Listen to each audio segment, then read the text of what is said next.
if I'm not crying or laughing, I'm like so bored.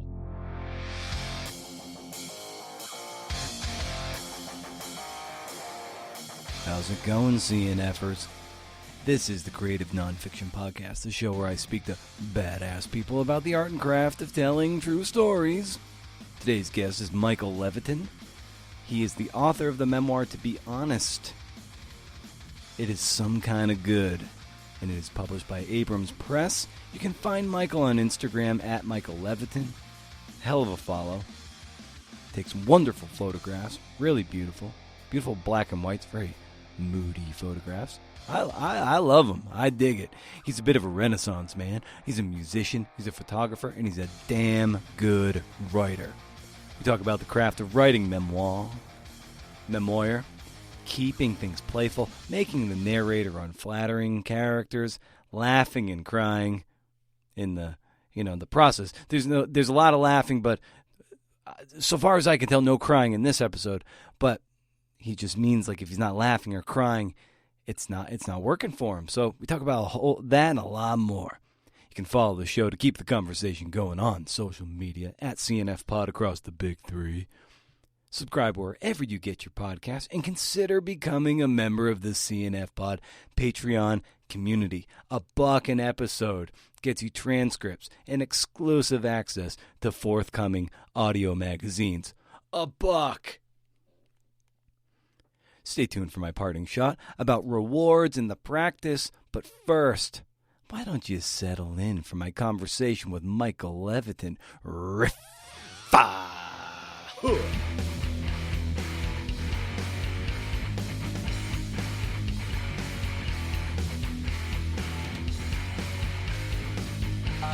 Well, the way I've been writing since I was a kid. So I went to school for writing, but I was around a lot of music growing up because my dad was a music critic. So, he had a room full of records, and I, was constantly playing me things. So I eventually wanted to be a musician. So I started taking lessons when I was 17, and then I became obsessed and I started playing music. Didn't think it would go anywhere. I actually did become a musician because of moving to New York and meeting a bunch of other musicians. So I was a writer and a musician at the same time. And then I released an album and I released some stuff and I found different things depressing. So kind of to make myself happy again, I started taking photos, which had been like a long time dream of mine. And then that took over my life. So, and then I was doing kind of all those things at the same time. But really, it's just a matter of when one got boring or depressing, I would just do another one. I'm like hedonistic. I'm always just trying to have fun. It's very easy for artistic stuff to get really depressing as soon as you're kind of involved in the world of it at all. Right. And do you find that you're an all or nothing kind of guy? Like when you get into something, you really need to sink your teeth into it? Well, I guess it depends on what you mean. Like, I am a very self-taught person. So I just experiment. And really, if you look at my photos, they're just the same. I figured out one way to do things that's just my invention, and then I only do that. So it's not like I studied photography. If I were really an all or nothing person, I think I would try to be encyclopedic about it or something, but people will, other photographers will talk to me and be like, oh yeah, your work reminds me of, and I'm just like, I've barely heard of any photographers. I know my influences are just photos of jazz musicians and movie photography. I'm only just learning about photography now. So it's kind of a funny thing. I don't, I come from a family where you were supposed to be encyclopedic about things if you were to ever claim that you knew about them. So I would never say, like, I'm an all or nothing person about, like, I know nothing about the history of photography. That would mean to me that I'm just like dabbling in it or messing around. But I do know a lot about certain things, and those things I kind of consider myself an expert in. And I feel like I am all or nothing about that stuff. Like, if I fall in love with Billy Wilder, I'll watch every Billy Wilder movie.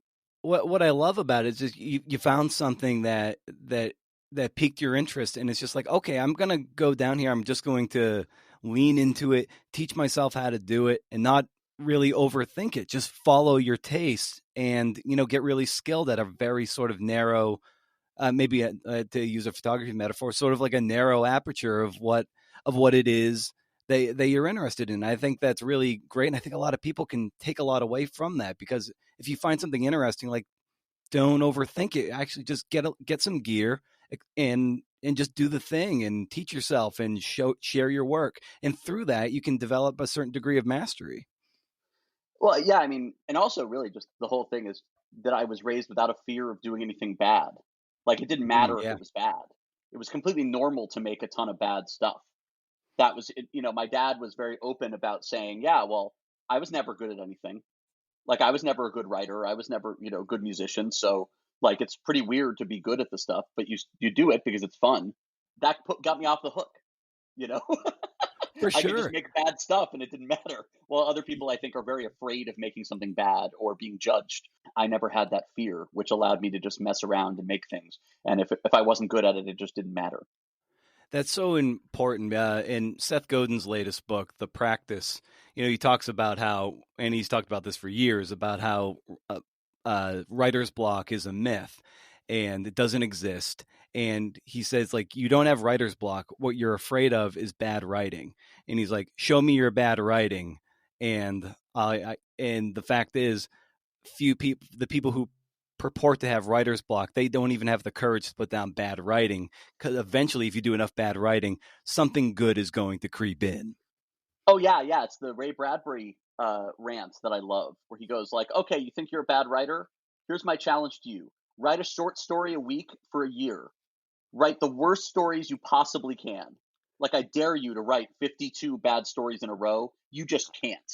Like I bet you can't. Some parts are going to be good. You're going to write a few good stories in there. So like like quantity breeds quality. Just I dare you to write 52 bad stories in a row. I just don't think you can do it." Exactly.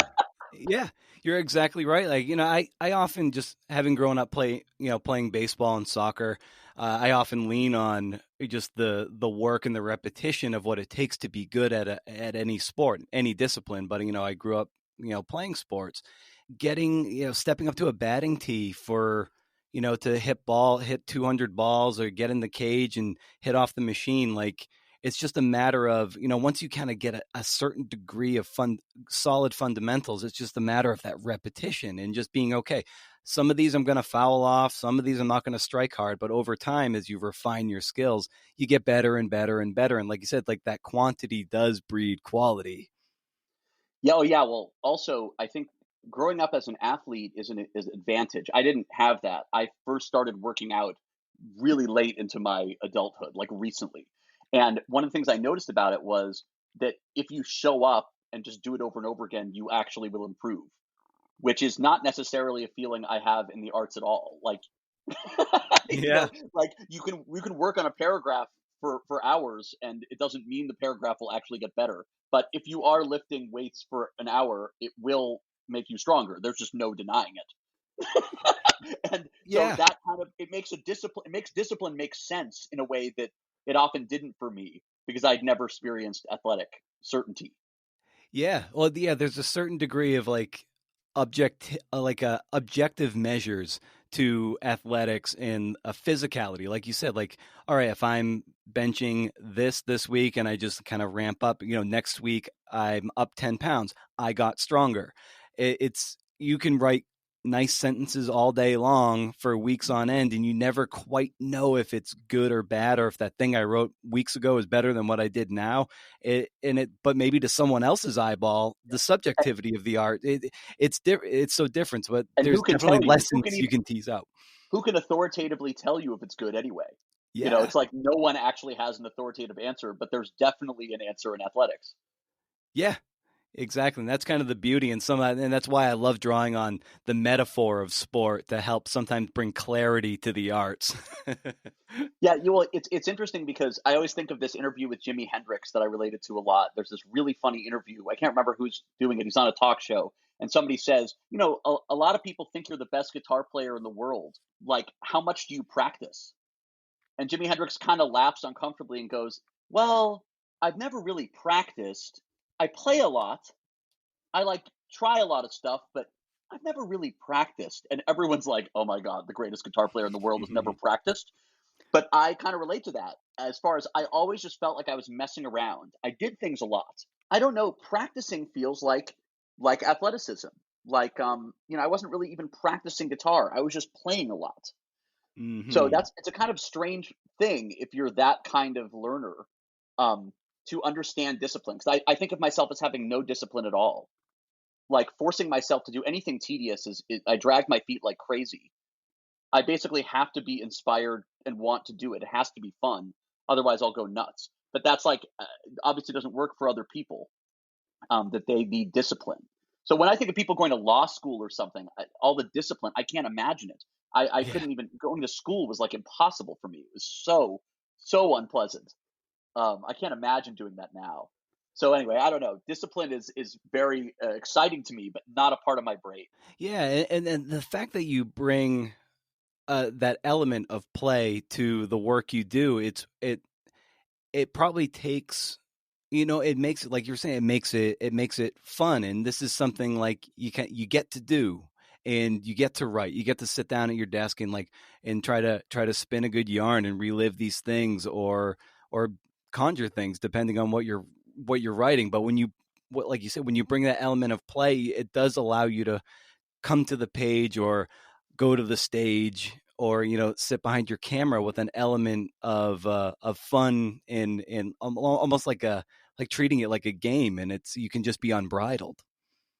Oh yeah, and those were the games I grew up playing. I mean, I grew up playing storytelling games with my mom, and just like talking games. They were creative. Other than chess that I played with my dad, the games with my mom were like, you know, tell me a story, make up a story right back, like the Yeah. only fun part of it was making stuff up and playing around. We didn't necessarily need to write down the story. We didn't need to try to sell it. We didn't need an audience for it. It was just making stuff up for fun. And so, writing a book is, could potentially be very tedious, but I like am writing to make myself laugh or cry. If I'm not crying or laughing, I'm like so bored. You know, Mhm. when I'm talking ever, when I'm telling a story, I'm laughing or crying most of the time. Like that's what I'm doing it for. If I'm not thrilled by something, I can't do it. It like becomes tedious and I quit. Yeah. There are so many great moments in your book too. Like when you're playing chess with your dad, and you would inevitably lose every time. And you still kept going back, because it was just you just wanted to keep getting better and better, and he was just unrelenting. It reminded me a lot of when I was growing up, and I'd have like foot races with my father, and he never let me win. He would always beat me by a step or two, and it was just like so frustrating, but I kept going back for more. So I like could totally relate, even though it was like a completely different thing. It's that power dynamic between a father and a son. Yeah, well, that's an interesting thing. A lot of people talk to me about the chess playing stuff in the book, and I think one of the like a lot of people have that question with their parents, what like the and parents with their kids, whether to let their kids win, whether they were involved in a power battle with their parents, whether there was like ego in terms of their parents beating them over and over again. I guess it's like a really common experience. I think that when I was playing chess with my dad, I'm not very competitive. I think I just wanted to be around my dad. You know, Yeah. so it had a different angle to it that like I've never really felt any emotional attachment to winning at a competitive thing, and that was the closest I ever had to like it seemed more like I just wanted the rules with my dad to be fair. I wanted to understand them. When they were unfair, it was really horrifying to me. But I just wanted to be around my dad. It was the only way I could play with my dad.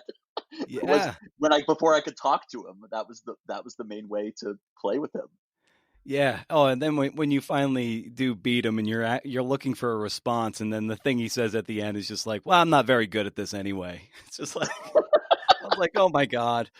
Like, It, you it, could throw Mike a bone here, Michael. and, and this is an example. I can't tell if that's funny or upsetting. And I've told the story in public, sometimes gotten laughs and sometimes gotten like a really depressed silence. And I just still have no idea. Is that funny or is that upsetting? What did you laugh? don't, I, I have no I sense. I have no distance. I did. I laughed, but I was also like, "Oh my god!" Like I could sense this thing. Like Michael, he won something. He got an upper hand, and then his father cut him off at the knees, and so that was like it was funny to me, relatable, but also kind of like sad at the same time. So it was like it struck both notes for me. Yeah, yeah, I never know. I have no sense of what's funny or what's sad. It's for other people. That's one of the things that's most interesting about having this book exist in the world is just finding out whether people found it funny or sad. And Yeah. like, everyone's kind of takes on it. I've had friends write me after reading it, be kind of concerned about me. Like, "Oh my God, your life has been so upsetting." And I'm like, "Oh my God, is that what the book feels like?"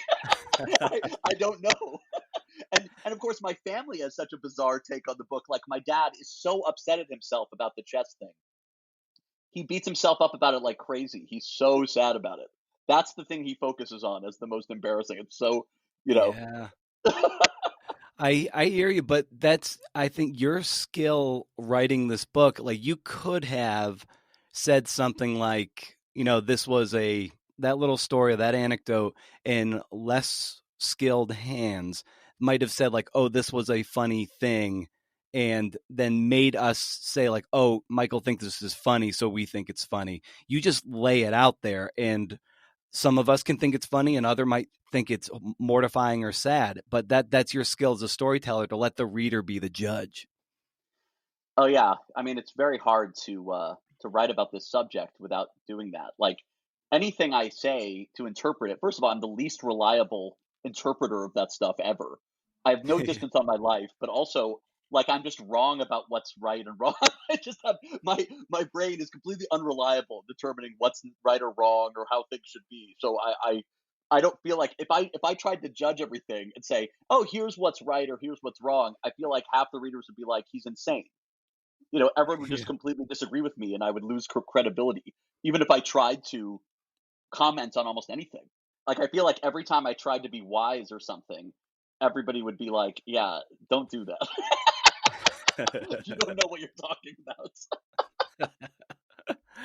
And I was amazed too the way you tell the stories of your childhood too, and the way you had such the honesty that you had as a child. Like say that one time where there was a time where you didn't want to play with some of the other boys in your class. They were playing a game you didn't like, and you wanted to do something else. And then they said you were mean, and the teacher was saying you were mean, and you had the confidence and assuredness as a young kid to even say like to the teacher that if you didn't want to play my game, would you be mean? Like I was just amazed that you had the confidence to speak like that as a kid. I was always very shy and couldn't really speak my mind and just kind of put my head down. So when I read that, I'm like, oh wow, that's amazing that that you had that in you to speak your mind at such a young age. Yeah, well, this is also one of the questions for me about the book is like, um, a lot of people reading it are very angry at my parents and are talking about what bad parents they are. And the thing is, I like my parents. I understand there were a lot of problems with all of this, but I like my parents, and I also like that I was like that as a kid. But that doesn't mean it was okay for those who had to deal with me. Like, sure, it was nice for me that I felt like I could follow my observations and tell that I was right and like believe myself right.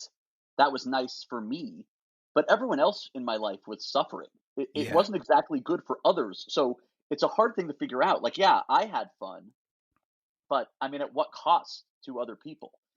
So it's a strange thing to figure out whether that was good that I was like that.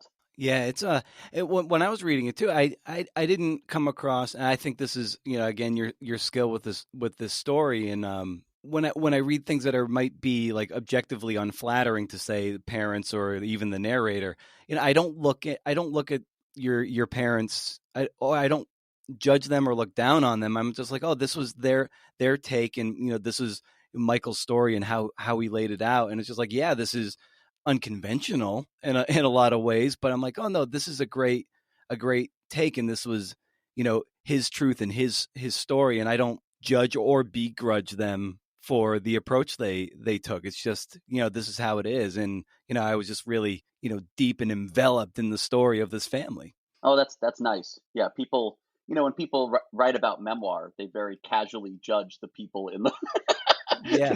Usually the reviews are just of the author as a person, or Mhm. of the parents of the author. And so I think it's the people who have said like, yeah, there were some really good things about this, even though I see why it went wrong. Like I always like those reviews. Or people who are just like non-judgmental, who are like, wow, this is gives me a lot to think about. you know. But there's definitely a lot of people who have a knee-jerk kind of like reaction against my parents and against my upbringing. Yeah, I think the best when memoir is really cracking to me, and I read a lot of memoirs as a part of this podcast, and it's what happens is when you reach like if you're telling your story, what happens is the Levitins, as I'm reading it, the Levitins dissolve away, and then I'm just merely I will overlay the O'Mara experience of growing up and finding those relatable moments of really concrete truth that I didn't play chess with my dad, but I played wiffle ball and other games against Yeah. him, and it was a very similar ethos, even though it was a different playing field, so to speak. So even though objectively it might feel kind of unsavory to a reader, what's going on is, a good memoir, I'm going to overlay my experience over this and you dissolve away. And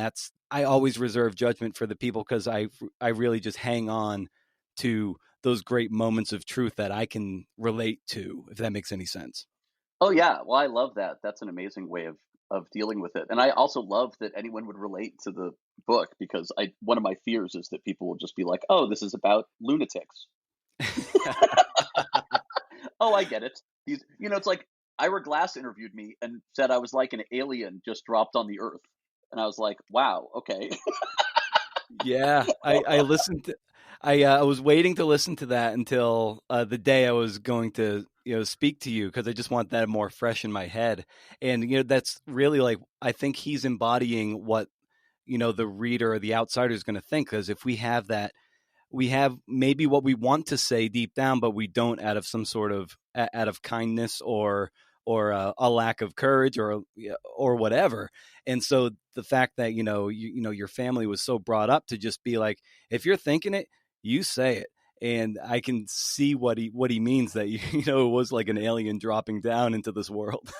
Oh no, I definitely understood what he meant, but I guess Yeah, that's what I'm used to is people saying like, "I don't relate yeah. to you at all." I think he actually said that literally. I think he said, Michael, I don't relate to you at all." And I was like, I get it. It's okay. Yeah. Oh, and there was so it was really cool, like having read the book, and that part comes at the end of the memoir where you're introduced. Well, your story is introduced to and pitched to Ira, and then you go in and he interviews you for a few hours, and he interviews everyone in your family. And the fact that segment only gets boiled down to 19 minutes of the This American Life kind of blew my mind in terms of the rigor of the edit.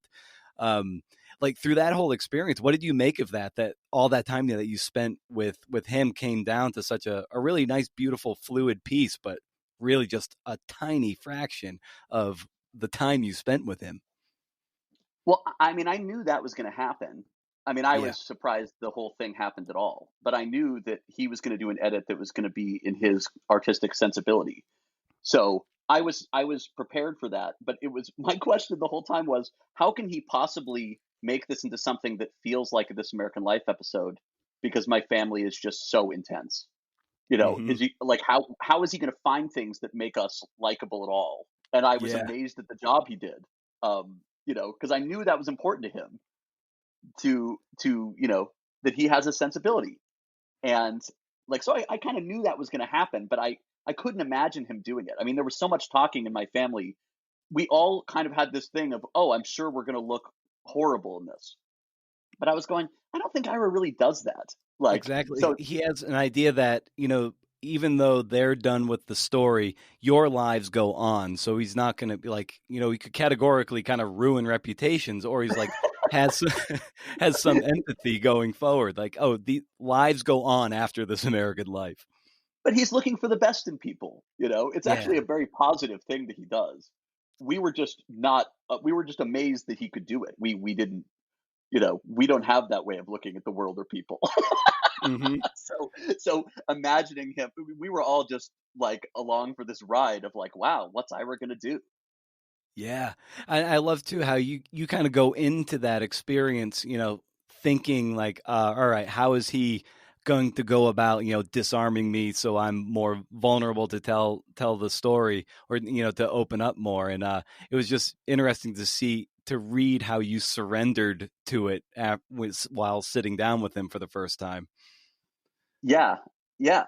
No, I mean, also just my fear that I was too long-winded.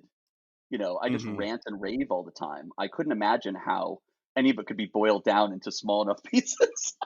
I'm, Hmm. I'm even thinking about that right now. I'm like, oh my God, I just go on and on.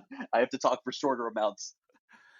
This goes to the point you were saying earlier, how you just wanted to like, spend time with your dad. And I love this little passage that you wrote. You say like, dad was my education. Through these games, I learned in specific terms why school was bullshit, the justice system was bullshit, success was bullshit, coolness was bullshit, gender norms were bullshit, authority was bullshit, white supremacy was bullshit, conventional romance and friendship were bullshit. Anything slippery or disingenuous stood out as if highlighted in red. And I just love that passage.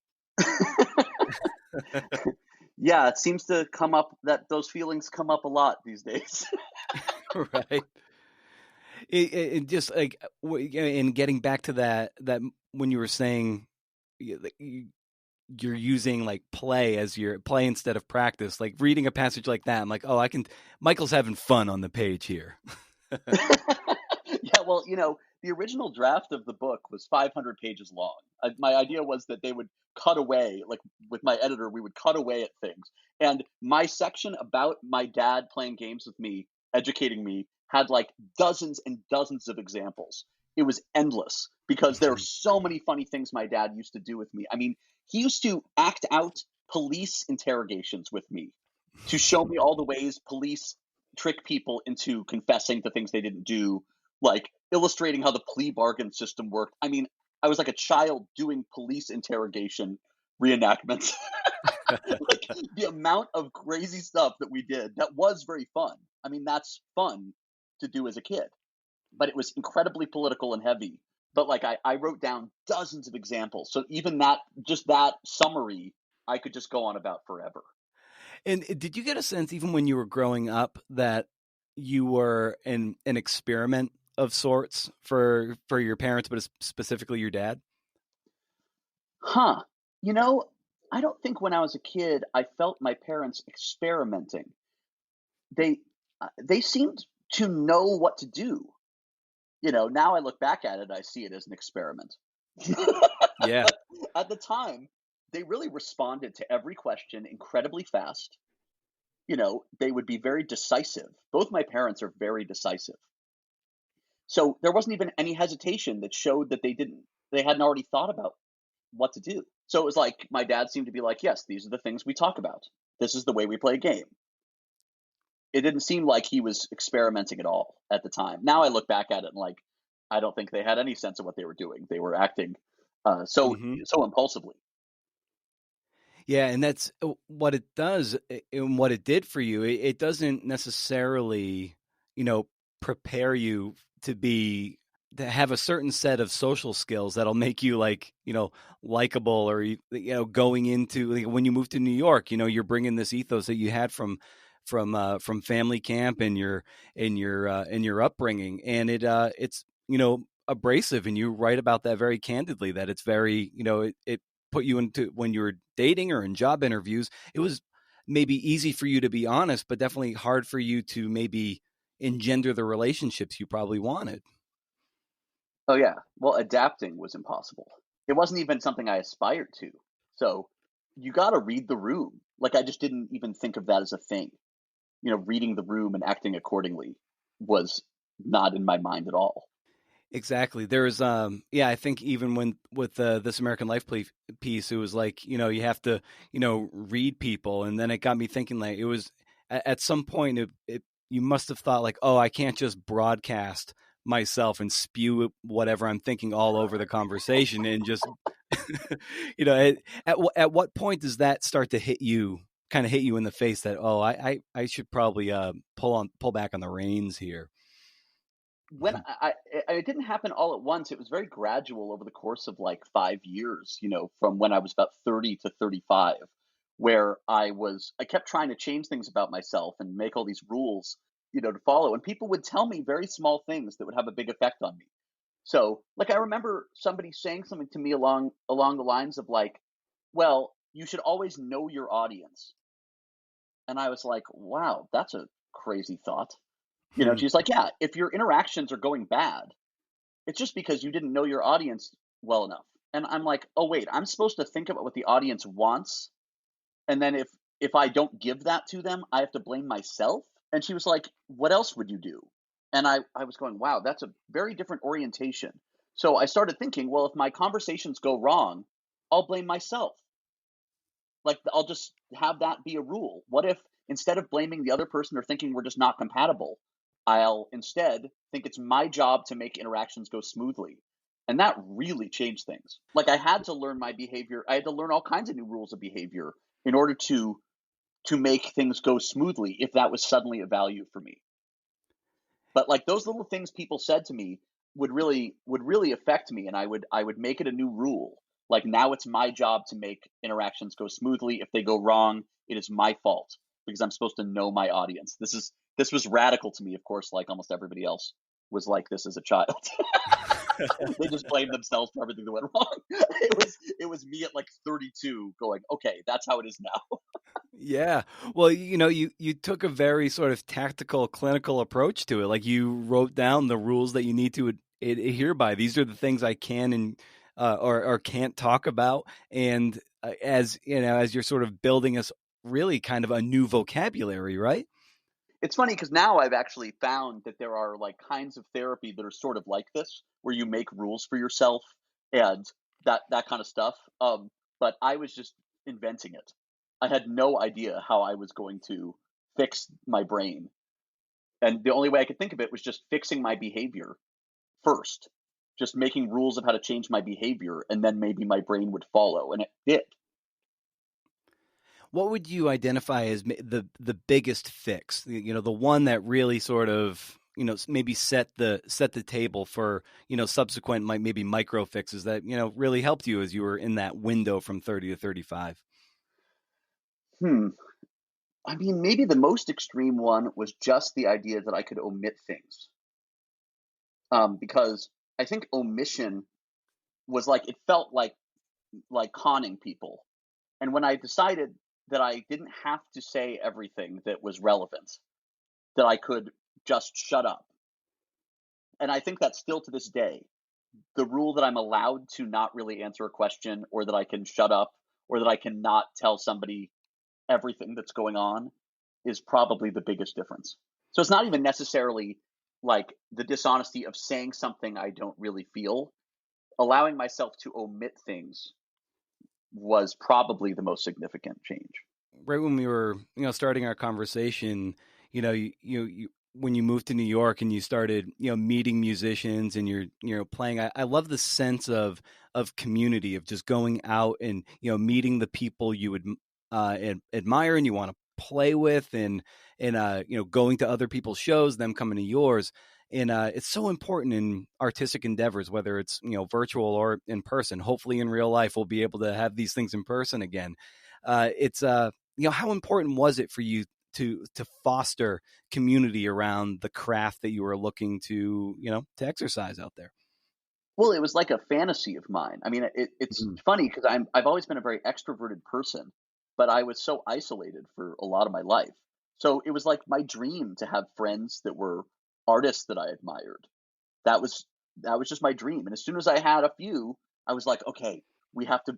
I'll put on a show with all my friends, and then I'll be able to write to this other person who I don't know, who I admire, and see if I can get them to come to the show. I mean, it was my most basic instinct, was this sort of greedy, like, oh my god, if I have an in with any of these people, this is a miracle. I have to like keep trying to get more of them, and I feel like I'm still on that exact thing, where I still just feel really lucky that I know any of these people.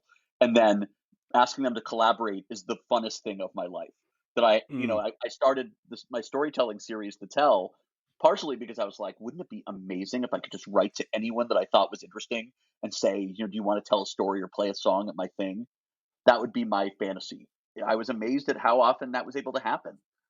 I still am kind of, it's endless because there's always people that you want to be able to meet or hang out with or collaborate with. So it's actually, if there's any artistic thing that I feel like will last my whole life, it's that, me just trying to meet and collaborate with and talk to and hear a story from everyone I find interesting. I'm like greedy for that. Oh, that's great.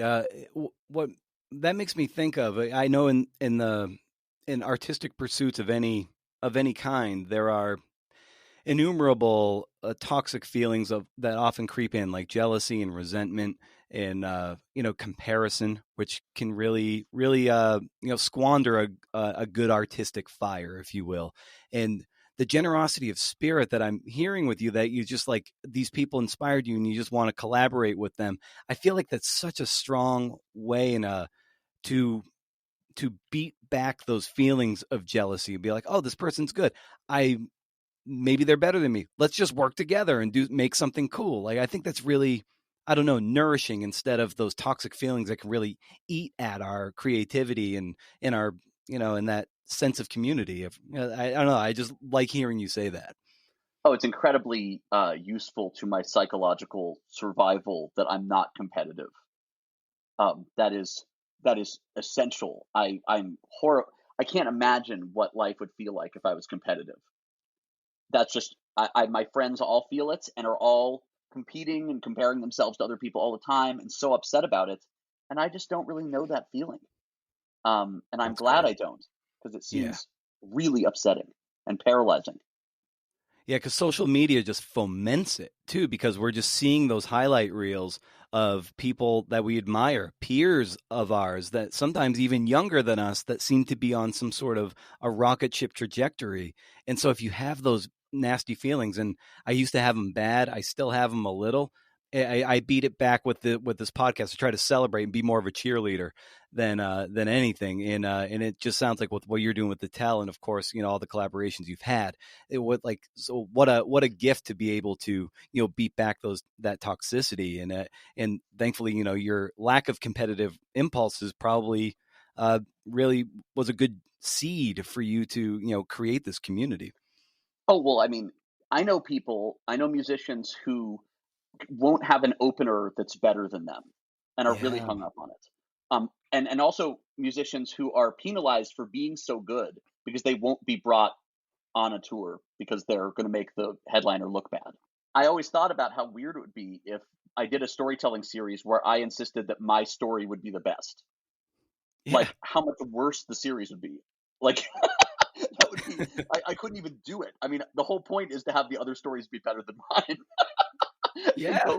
Like that would be so weird. But I mean, I understand other people are hung up on this. But I think it's very destructive.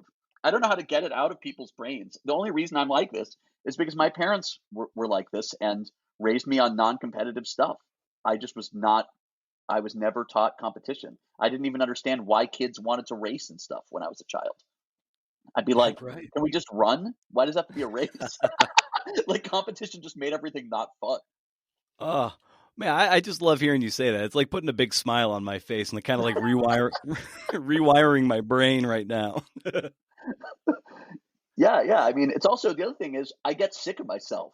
Like I don't want everything to be about me. It's so much more fun to have like if my Instagram was photos of myself all the time, if my storytelling series was just me telling stories, I mean, it wouldn't be nearly as fun for anyone.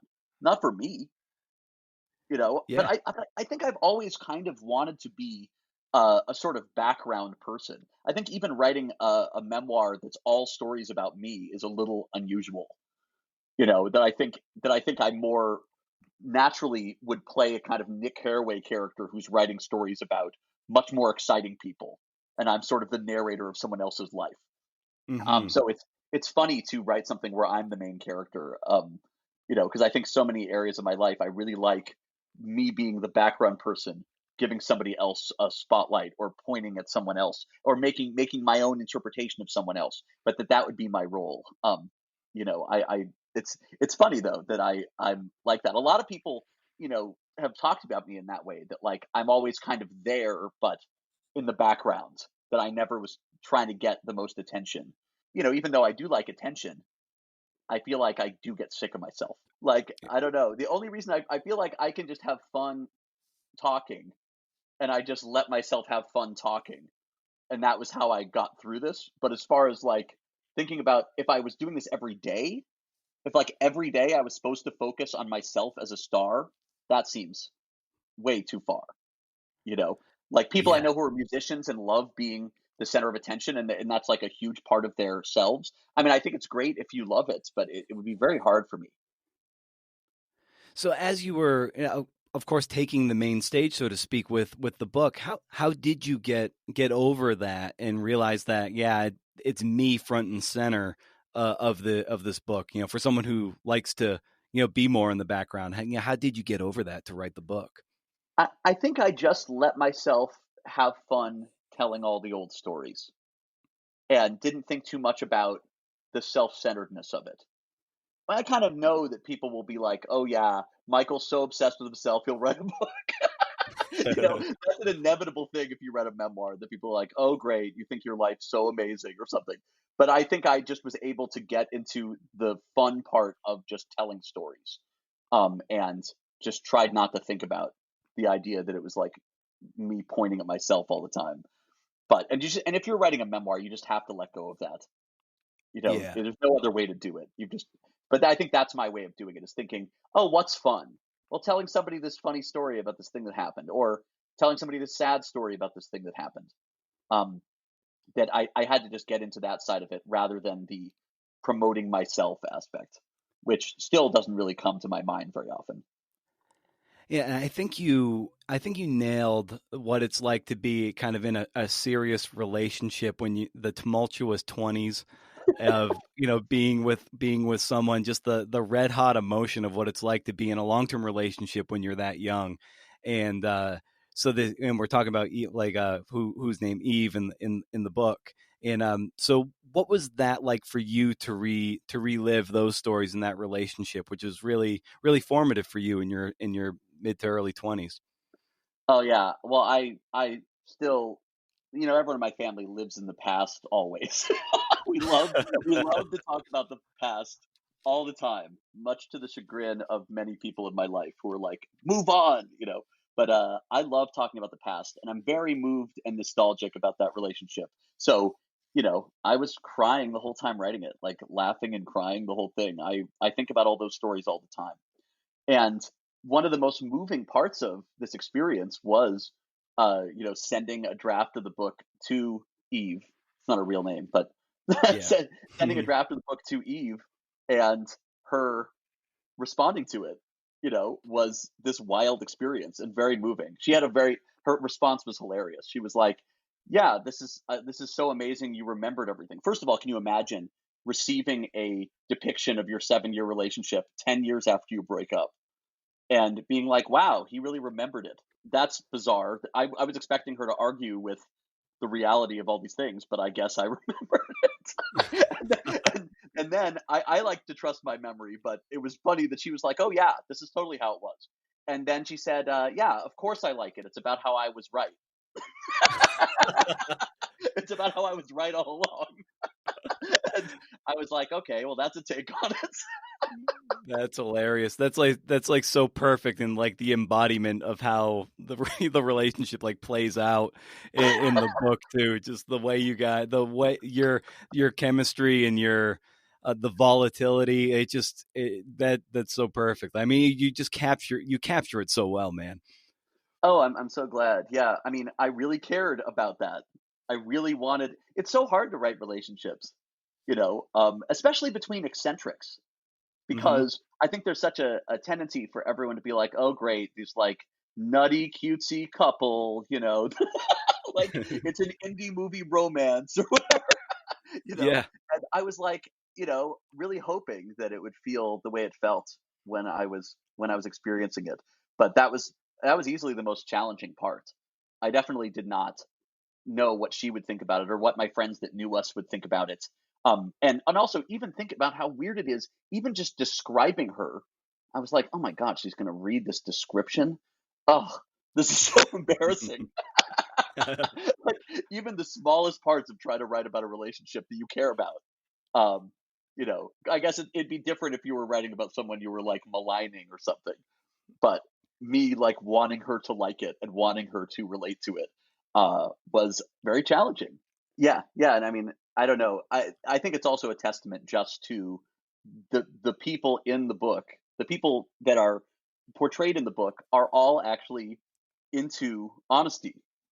So Yeah. it's like they were in a unique position to have this nutty experience of having a memoir written about them. Like, which just a lot of people couldn't do. I mean, I don't know how other memoirists do it.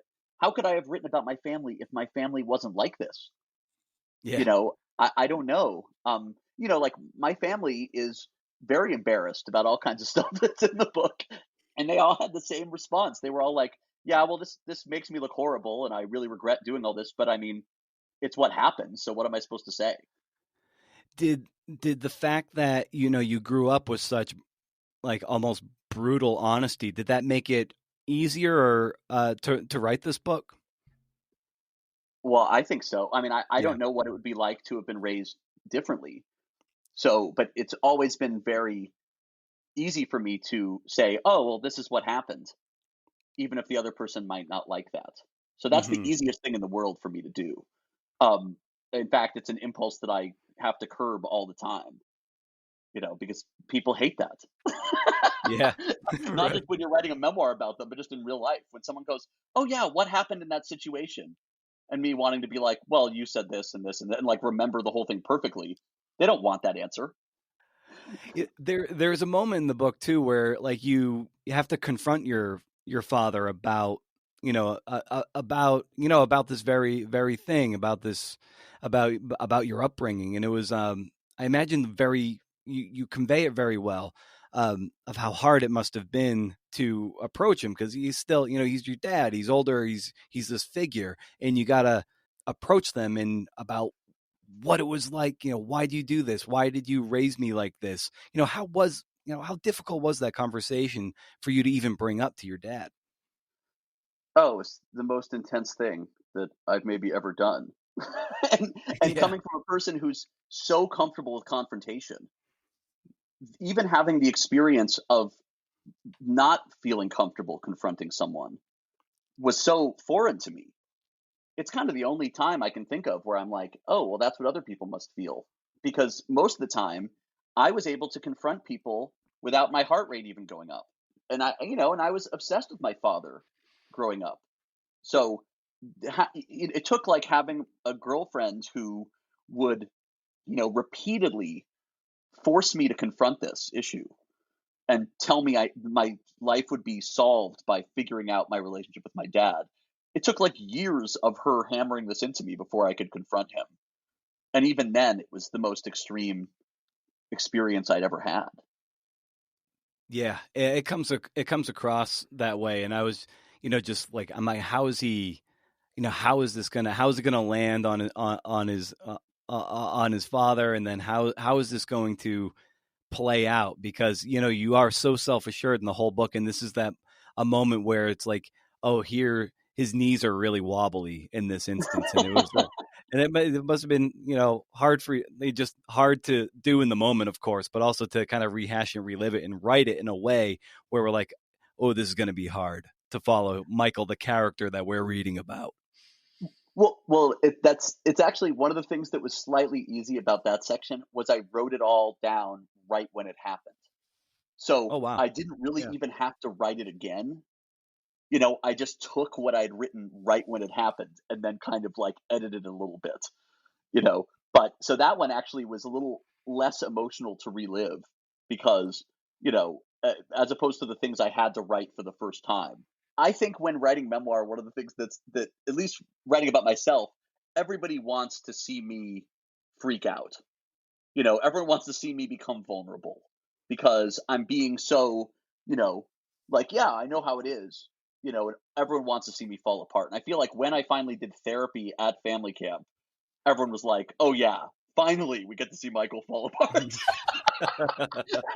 That everyone wanted it so bad, and not in a malicious way, but just like it's the natural impulse when you're watching someone be like, "Well, I know how things are, and I have my system, and I'm not going to adapt it to anybody."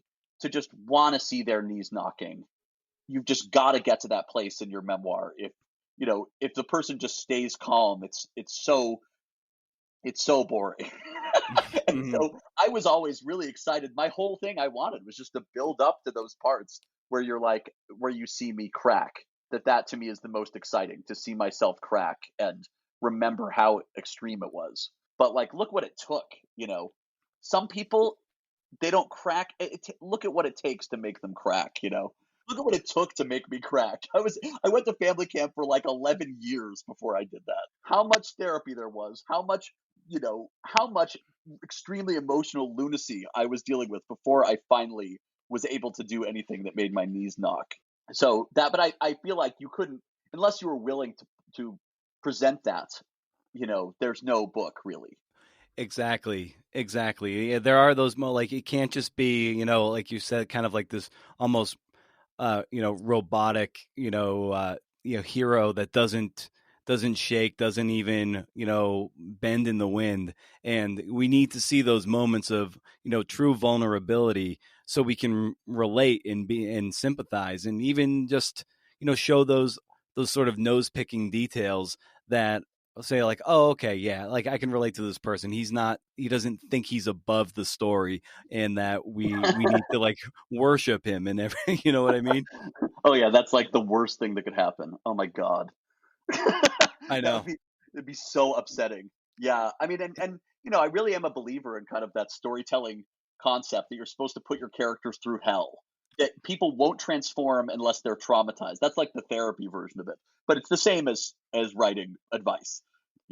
That really the thing is my family is all acting very certain of themselves, and there's something that, like, I love writing about all of us going through hell and having to transform because of like the absolutely out of control things that we're going through.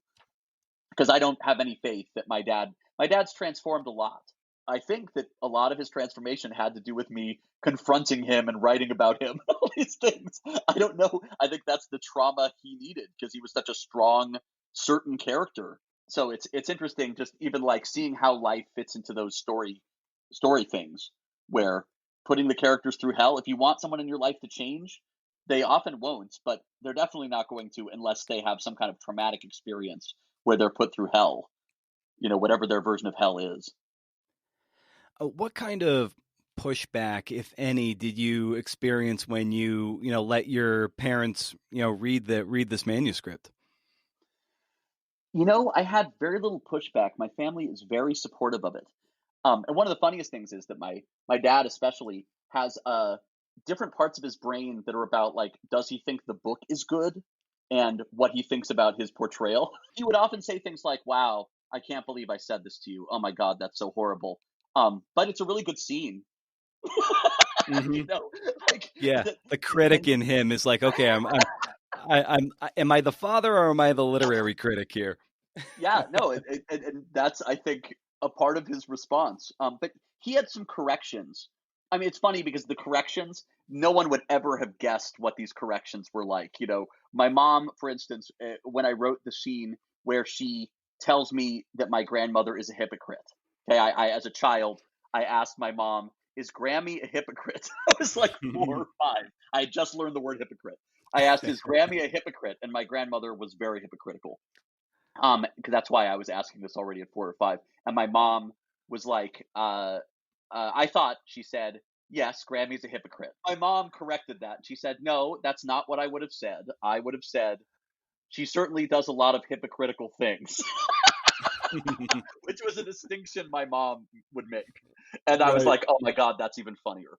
So, and a lot of these stories from my very early childhood, like, I'm really partially remembering them, but maybe from the way they were told to me because they all became family folklore, you know. So that's the thing, is that those kinds of moments are so funny when my family was correcting them because they're like, "Oh yeah, no, this is the basic thing that happened, but here's exactly what I said." Um, Came up a few times, but it was never a change in meaning. For my mom, that was a big change in meaning, but for me, it wasn't. Yeah. It was a funnier way of saying the same thing. But my mom was like, "No, I would never definitively say she's a hypocrite." But I was surprised at how supportive they were.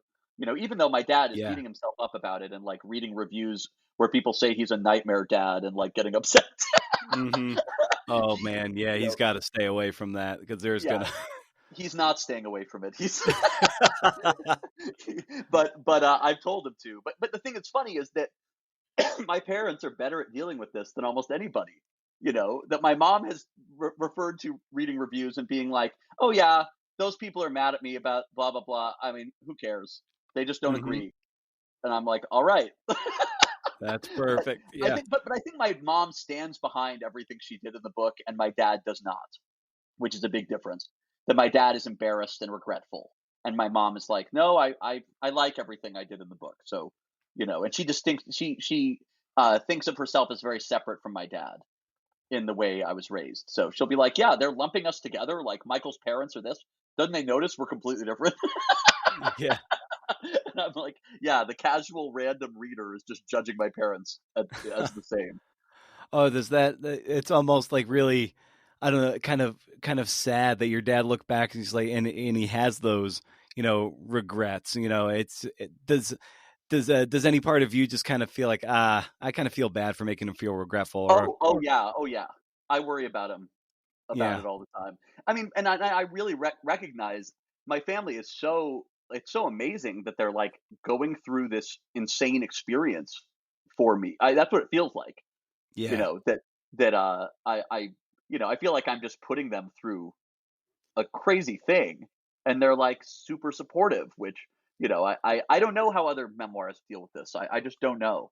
I read Mary Karr's Art of Memoir, and she talks about it a lot. But I would like to hear almost every story. I'd like to hear every story of memoirists explaining how their families and how their exes dealt with being written about, because it's just such a fascinating, weird experience.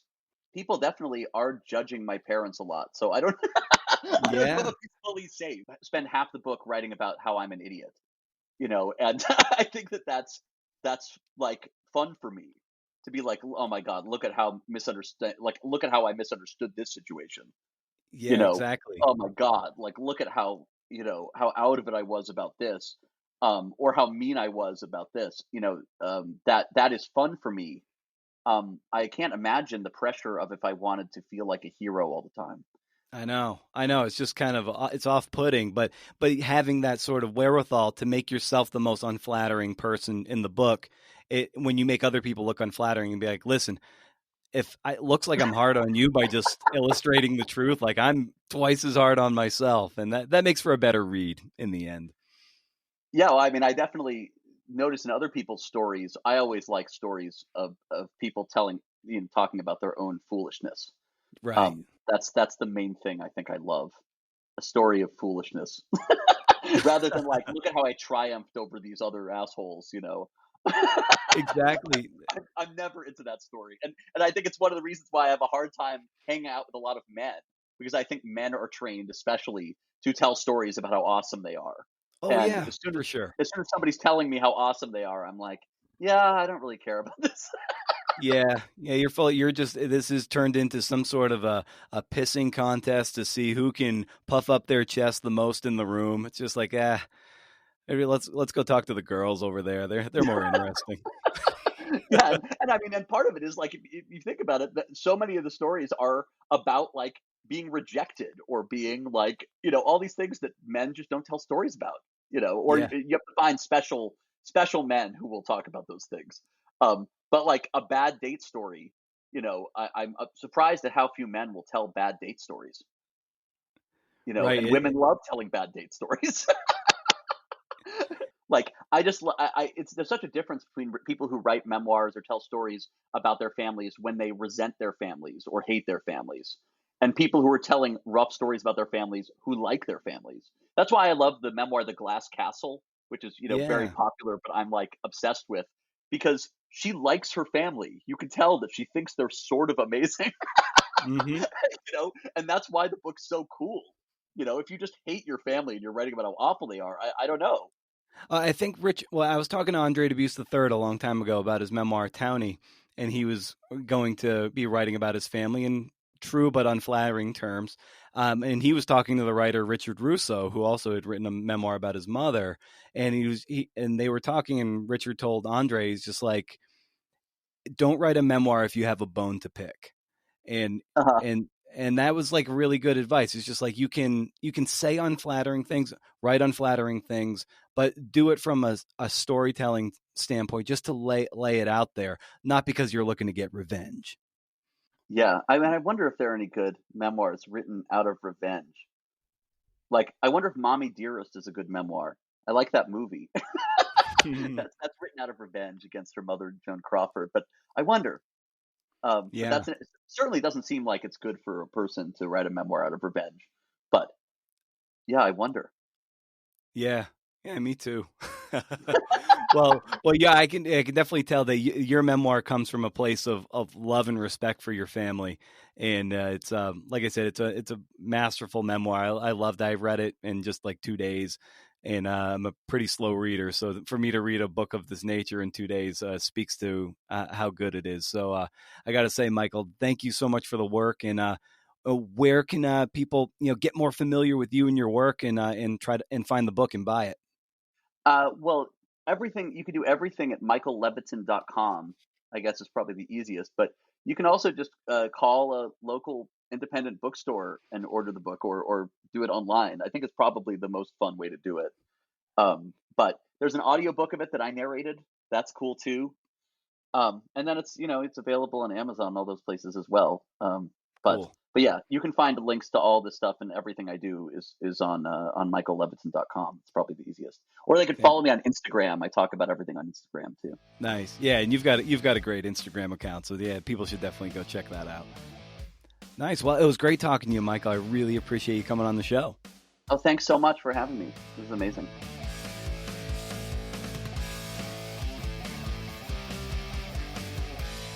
I've gotten into the habit of saying that was a toe tapping good time, but it really was. I mean, how did you like that? You dig that?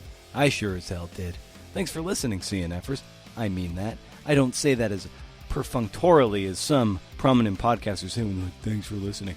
I mean it. Thanks for listening to this shit show I put together every week. And also thanks to Michael for the time, for coming to play ball. Sounded like he had a good time. I appreciate that. His memoir is one of those memoirs that made me want to throw my book in the trash. That's how good I think it is, and I wanted to pack up my bags and just leave. Just get on out of town and find a new home. That good of a book. Head over at brendanamaro.com for show notes and to sign up for my monthly newsletter. Listen, you're going to really want to do this. I mean, it's once a month, so it's not like you're getting bombarded with spam. I just raffled off 8 books to newsletter subscribers. If you're on the list, you're in the raffle. That's it. You don't have to pay anything. Also, there's a CNF and happy hour every month. And this month is Elena Passarello, the brilliant essayist. She's going to be a guest. And newsletter subscribers get to hang out with one of the best, most badass essay writers in the country. She wrote Animals Strike Curious Poses. She was on episode 123 of the show. She's going to be on another one very soon. She also wrote the essay collection, Let Me Clear My Throat. She's brilliant and just wildly funny and charismatic. And she's my best friend. And for $1 an episode, you get weekly transcripts, exclusive content, exclusive access to the audio magazine, and the call for submissions is out for the summer edition. And what do you know? The theme is summer. Guidelines are at brendanamaro.com. Hey, you dig? Being a patron will help hopefully pay writers and also just offset a lot of the costs of production. You download this episode and this podcast for free, but let me tell you, this shit ain't cheap. So here's the whole parting shot. I'm there at the parting shot. That's why I put it at the end now. I used to make you listen to this shit. Or I used to make you have to skip this shit to get to the interview. Now if you're here, you're in it. And that's on you now. I did my part. I moved it to the end. I did this out of courtesy. I am kind. Pardon me. Okay, as I was walking Hank last night, Hank being the dog, at Hooray for Hank on Instagram, I was trying to get my goal of 15,000 steps for the day, and of course the weekly goal is 100,000. And I was thinking of, Seth Godin, about how he, in his great book, The Practice, how the practice has to be its own reward. We'll just use fitness as an example. So I've got, like a lot of people, I've got like 15, 20 pounds of fat that needs to go. Health reasons. Of course, there's always vanity tied to this, but let's be real. I'm 40 years old, and carrying around extra poundage just leads to a whole cascade of bullshit that I'm trying to avoid. But what happens when I get there, when I hit that nice goal? There's no fanfare. I'm still going to be the same person with the same head and the same cravings. Life will very much carry on after I hit that benchmark. After I deadlift 500 pounds or squat 315, like really deep. Every walk, every lift, that is the reward.